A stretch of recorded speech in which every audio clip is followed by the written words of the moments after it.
April 23 Tamil Nadu சட்டமன்ற தேர்தல் அப்படின்ற அறிவிப்பு வந்ததுலேருந்து தமிழ்நாடு தேர்தல்களும் சூடு பிடிச்சிருக்கு அப்படின்னு நம்ம சொல்லலாம். கிட்டத்தட்ட எத்தனை கட்சி கூட்டணிகளோட போக போகிறாங்க, எத்தனை கட்சி தனித்து போட்டியிட போகிறாங்க, எல்லாருமே அறிவிப்பு வெளியிட்டாங்க. ஆனால் திரு ராமதாஸ் அவர்கள் தரப்பும் சசிகலா தரப்பும் என்ன நிலைப்பாடு எடுக்க போகிறாங்க அப்படின்னே தெரியல. கடந்த சில நாட்களுக்கு முன்பாக அம்மா சசிகலா தைலாபுரம் தோட்டத்தில் போய் ஐயா ராமதாஸ் அவர்களை சந்திச்சாங்க. அன்னைக்கே கூட்டணி பேச்சுவார்த்தையெல்லாம் முடிஞ்சிருச்சு, வெகு விரைவில் அறிவிப்பு வரும் அப்படின்லாம் சொன்னாங்க. இது எல்லாமே வெறும் வியூகங்கள் தான், அதுக்கெல்லாம் நாங்கள் பதில் சொல்ல முடியாது அப்படின்னு ஜி.கே. மணி அவர்கள் சொன்னார். ஆனால் நேற்றைய தினம் அதிகாரப்பூர்வமாக 2 பேரும் சேர்ந்து தேர்தலை எதிர்கொள்ளப் போகிறார்கள். ஐயா ராமதாஸும் சசிகலா தரப்பும் இணைந்து நாங்கள் பாதிக்கு பாதி தேர்தலில் போட்டியிட போகிறோம், எங்களுடன் இன்னும் சில கட்சிகள் கூட்டணிக்கு வருவாங்க அப்படின்னு உறுதியாக அறிவிச்சிட்டாங்க. இது மிகப்பெரிய தாக்கத்தை ஏற்படுத்துமா ஏற்படுத்தாதா அப்படின்னு மிகப்பெரிய விவாதம் தொடங்கியிருக்கு. ராமதாஸ் தரப்பும் அம்மா சசிகலா தரப்பும் எங்களுடைய பங்களிப்பு தேர்தலில் ஆட்சியை பிடிக்கிற அளவுக்கு இருக்கும் அப்படின்னு சொல்றாங்க. ஆனால் இதை எதிர்க்கக்கூடிய பலரும், அதாவது முக்கியமாக அன்புமணி ராமதாஸ் ஆகட்டும், இல்லை எடப்பாடி பழனிசாமி அதிமுக ஆகட்டும், இவங்கெல்லாம் ஒரு பொருட்டே கிடையாது, இதை பற்றிலாம் பேசாதீங்க, எங்களுடைய கூட்டணி தான் வலிமையான கூட்டணி அப்படின்னு சொல்லி இந்த 2 நபர்களையுமே புறம் தள்ளுறாங்க. ஆனால் உண்மையான கள நிலவரம் என்பதை விரிவாக பார்க்கலாம். நம்ம தமிழ்நாடு அரசியலில் ஒரு மூத்த அரசியல்வாதி ஐயா ராமதாஸ் அவர்கள் பல நேரங்களில் பல விமர்சனங்களுக்கு இவர் ஆளாயிருந்தாலும் கூட பல விஷயங்களும் உறுதியாக நின்றவர். எந்த ஒரு கொள்கையிலுமே சமரசம் இல்லாமல் கடைசி வரைக்கும் இன்று வரை போராட்ட குணம் கொண்ட ஒருத்தர். இவருக்கு மிகப்பெரிய அவப்பெயர் ஏற்பட்டது அப்படின்றதுக்கு என்னுடைய மகன் தான் எல்லாத்துக்கும் காரணம். பல முடிவுகளுக்கு நான் எதிர்ப்பு தெரிவித்தேன், ஆனால் இவரோட நிர்பந்தத்தால் தான் நான் இந்த கூட்டணி அந்த கூட்டணி எல்லாத்துக்கும் போனேன். ஒரு குறிப்பாக சொல்லணும்னா பாஜக கூட கூட்டணிக்கு போகிறதுக்கோ இல்லை எடப்பாடி பழனிசாமி கூட கூட்டணி போகிறதுக்கு எனக்கு துளியளவு விருப்பம் இல்லை, ஆனால் என்னை நிர்பந்தப்படுத்தினார் அன்புமணி அப்படின்னு பல காணொலிகள் அவர் சொன்னார். இப்போ இங்கே இருக்கக்கூடிய சூழ்நிலையில் திரு அன்புமணி ராமதாஸ் அவர்கள் கையில தான் இந்த கட்சி இருக்கு, சின்னம் இருக்கு, அதனால ஐயா ராமதாஸ் அவர்கள் எதுவுமே பண்ண முடியாது அப்படின்னு சொல்றாங்க. ஆனா உண்மையான கள நிலவரம் என்ன அப்படின்றது பாட்டாளி மக்கள் கட்சிக்கு தெரியும், அந்த தொண்டர்களுக்கு தெரியும், அங்க இருக்கக்கூடிய அந்த பகுதி மக்களுக்கு தெரியும். திரு ராமதாஸ் அவர்கள் எப்படி இந்த கட்சியை கஷ்டப்பட்டு துவக்கி மிகப்பெரிய ஒரு உழைப்பை போட்டு இந்த கட்சியை கொண்டு நிறுத்தினார் அப்படின்றது. இன்னைக்கு அன்புமணி ராமதாஸ் அப்படின்ற பெயரோட சேர்த்து சொன்னதான் அன்புமணி அவர்களுக்கே அடையாளம். ஆனா தன்னுடைய தந்தைக்கே உண்மையா இல்லை, தந்தைக்கே துரோகம் பண்ணிட்டார் அப்படின்னு ராமதாஸ் அவர்கள் தரப்பு தொடர்ந்து குற்றம் சாட்டிட்டே வந்தாங்க. இது எல்லாத்தையும் கடந்து போனாரு. சமீபத்தில் கூட அன்புமணி பேசும்போது சொன்னாரு, எங்க குடும்பத்தையே பிரிச்சுட்டாங்க அப்படின்னு. நம்ம கூட பல நேரங்களில் கேள்வி எழுப்பியிருக்கோம், ஒரு தந்தை மகன் பிரச்சனை தானே, இதை உட்காந்து பேசி முடிச்சுட்டா போயிடும், அப்பாக்காக மகன் விட்டு கொடுக்கலாம்ல அப்படின்னு. ஆனா அன்புமணி தரப்பு கொஞ்சம் கூட இறங்கி வருவதாக இல்லை. தொடர்ந்து ராமதாஸை இழிவுபடுத்தணுன்ற நோக்கத்திலே தான் அவங்க பல வேலைகளை பண்ணிட்டு இருந்தாங்க. இன்னொரு பக்கம் அம்மா சசிகலா பல நாட்களுக்கு முன்பாக அம்மா சசிகலா ஐயா ராமதாஸ் அவர்களை சந்திச்சுட்டு பின்வாசல் வழியா மறைமுகமா வெளியே போனாங்க அப்படின்ற தகவலுமே வந்தது. எதுக்காக இவங்க ராமதாஸ் அவர்களை சந்திச்சாங்க அப்படின்ற போது அன்னைக்கே கூட்டணி பேச்சுவார்த்தையெல்லாம் முடிச்சுட்டாங்க.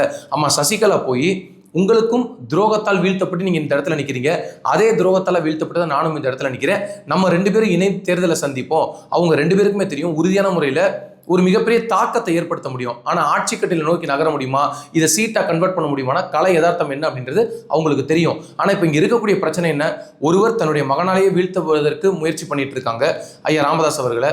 அதே போல் அம்மா சசிகலாவை யாருக்கு பதவி கொடுத்தாங்களோ அவரே துரோகம் பண்ணி அந்த அம்மாவை கட்சியை விட்டு தூக்கி எறிஞ்சிட்டாரு. எவ்வளவு பேச்சுவார்த்தை நடத்தியும் நம்ம எல்லாம் ஒன்றா பயணிக்கணும்னு சொல்லியும் கூட அவங்கள சேர்த்துக்க மறுத்துட்டாரு. ஆனால் டிடிவி தினகரனை இபிஎஸ் சேர்த்துக்கிட்டாரு. அதனால நானும் துரோகத்தால் வீழ்த்தப்பட்டேன், நம்ம ஒரு மிகப்பெரிய பாடத்தை புகட்ட வேண்டும், இந்த துரோகிகளை வீழ்த்த வேண்டும் அப்படின்ற எண்ணத்தில் தான் அவங்க களத்தில் இறங்கியிருக்காங்க அப்படின்னு சொல்லப்படுது. இவங்க 2 பேரும் சேர்ந்து என்னங்க தாக்கத்தை ஏற்படுத்த போகுது, இதெல்லாம் ஒரு காலம் போன காலத்தில் செய்யக்கூடிய செயல், இதெல்லாம் வாய்ப்பே இல்லை அப்படின்னு பல பேர் சொல்லிட்டு இருக்காங்க. ஆனால் உண்மையிலேயே ஐயா ராமதாஸ் அவர்களை நம்பி இவர் தான் உண்மையான உழைப்பாளி, இவர் தான் இந்த கட்சியை துவக்கினாரு, இந்த கட்சியை கட்டமைச்சாரு, அன்புமணியையுமே மத்திய அமைச்சராக்கி பதவி கொடுத்து அழகு பார்த்தாரு, அவரே இவருக்கு உண்மையா இல்லை, அப்ப நாங்க எல்லாருமே ராமதாஸ் பக்கம் தான் அப்படின்னு மிகப்பெரிய அளவில் ஒரு கூட்டம் இருக்கு.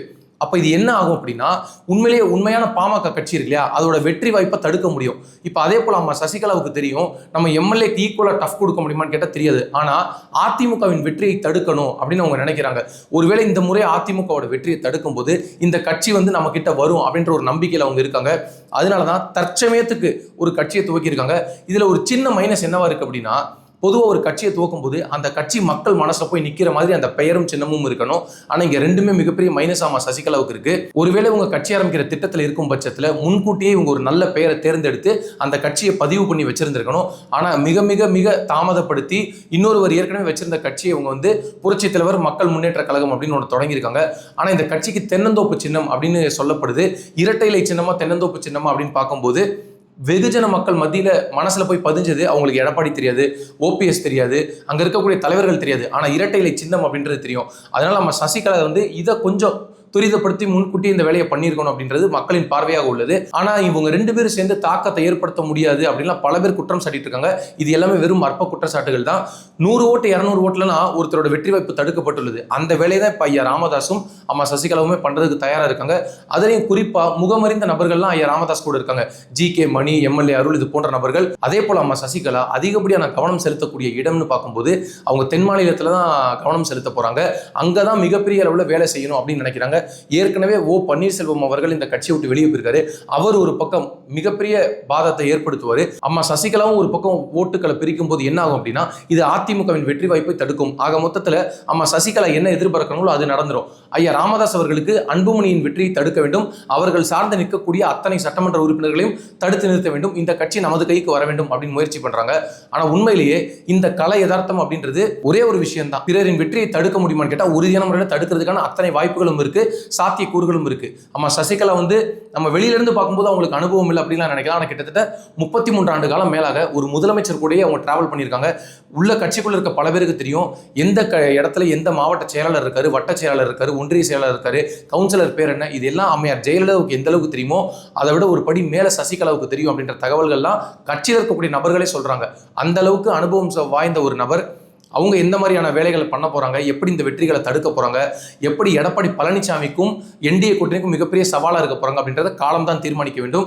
ஐயா ராமதாஸ் அவர்களுக்கு இந்த துரோகத்தின் கூட்டத்திற்கு மிகப்பெரிய பாடத்தை கற்பிக்க வேண்டும் அப்படின்ற எண்ணத்தோட தான் இந்த தேர்தலில் இறங்குறாரு. இவர்களது இருவரின் திட்டமும் எண்ணமும் நிறைவேறுமா என்பதை காலம் தான் தீர்மானிக்கும். இதுல இப்போ ஒரு கிட்டத்தட்ட ஐயா ராமதாஸ் அவர்கள் 90 வயதை நெருங்கிட்டாரு. அம்மா சசிகலா அவர்கள் நமக்கு தெரியும். ஏற்கனவே அவங்க பல முறை பல விஷயங்களை எதிர்த்து பல போராட்டங்களை தாண்டி சிறைக்கு போயிட்டு இப்போ பல நாட்கள் வெளியில் நின்று சொல்லிட்டு இருந்தாங்க எப்படியாவது நம்ம எல்லாருமே ஒன்றிணையணும் அப்படின்னு. ஆனால் யாரெல்லாம் ஒன்றிணையும் சொன்னாங்களோ அவங்க எல்லாத்தையும் கட்சியை விட்டு நீக்கிட்டு யாரை சேர்க்கக்கூடாதுன்னு சொன்னாங்களோ அவரை இப்போ கட்சியில் சேர்த்துட்டு என்டிஏ கூட்டணியில் எடப்பாடி பழனிசாமி உட்காந்துருக்காரு. ஆனால் இவங்க எல்லாரும் என்ன நினைச்சாங்க அப்படின்னா சசிகலா அப்படின்ற ஒரு நபருக்கு தனிப்பட்ட செல்வாக்கெல்லாம் கிடையாது, அதையெல்லாம் நாங்கள் சமாளிச்சுப்போம், நீங்கள் அதை பற்றி கவலைப்பட வேண்டாம்னு டெல்லியில் தகவல் சொல்லிட்டாரு அப்படின்னு சொல்லப்படுது. ஆனால் உண்மையிலேயே இவங்க 2 பேர் மேலேயும் நீங்கள் என்ன வேணாலும் விமர்சனம் வைக்கலாம், ஐயா ராமதாஸ் மேல சசிகலா மேல. ஆனா இவர்கள் வயதை காரணம் காட்டி அவங்களை கொச்சப்படுத்துற விதமாக பல விமர்சனங்களை இன்னைக்கு இருக்கக்கூடிய கட்சியாளர்கள் வைக்கிறாங்க. அது மிகவும் தவறான செயல். குறிப்பாக பாமக இருந்து வெளியேறிய அந்த கூட்டமும் அதிமுக கட்சியும் பலவிதமான விமர்சனங்களை வைக்கிறாங்க. 2ஆம் கட்ட 3ஆம் கட்ட பேச்சாளர்கள் போல தரம் தாழ்ந்து விமர்சனம் பண்றாங்க. அது ஒரு நல்ல நாகரிகமான அரசியல் கிடையாது. களத்துல அவங்க வரேன்னு சொல்றாங்க, அவங்களுக்கு தார்மீக உரிமை இருக்கு. அவங்கள மக்கள் நிராகரிக்கும் பட்சத்துல அவங்க வீட்டுக்கு போய் உட்கார போறாங்க. ஆனா அதை விட்டுட்டு நம்ம எல்லாருமே அவங்கள வருவதற்கு முன்பாகவே ரொம்ப கீழ்த்தரமான ரொம்ப கொச்சையான விமர்சனங்கள் பண்ணிட்டு காலம் போன காலத்துல கட்சி ஆரம்பிச்சிருக்காங்க, வயசான காலத்துல போய் தேர்தல் நிற்கிறாங்க அப்படின்லாம் சொல்றாங்க. ஐயா ராமதாஸ் அவர்கள் ஒரு விஷயத்தை தெளிவுபடுத்திட்டாரு. இந்த தேர்தலில் நான் போட்டியிட மாட்டேன். முதலமைச்சர் வேட்பாளர் யாருன்னு கேட்டபோது ரொம்ப சிரிச்சிட்டு நகைச்சுவையா சொல்லியிருக்காரு, முதலமைச்சர் வேட்பாளர் எல்லாமே நான் தான், நீங்க பொறுத்திருந்து பாருங்க யாரு கூட்டணிக்குள்ள இன்னும் பல பேர் வரப்போறாங்க, பல பேர் பேச்சுவார்த்தை நடத்துறாங்க அப்படின்னு சொல்றாங்க. இதுல ரொம்ப குறிப்பா தமிழக வாழ்வுரிமை கட்சி வேல்முருகன் அவர்கள் திமுக கூட்டணியிலிருந்து வெளியேறியிருக்கார் நேற்றைய தினம். அவருடன் ராமதாஸ் பேச்சுவார்த்தை நடத்துறாரு. நீங்க வாங்க நம்ம இணைந்து பணியாற்றுவோம்னு கூப்பிடுறாரு. ஆனா வேல்முருகன் அவர்கள் கொஞ்சம் சிந்திக்கிறாரு அப்படின்ற தகவலுமே இருக்கு.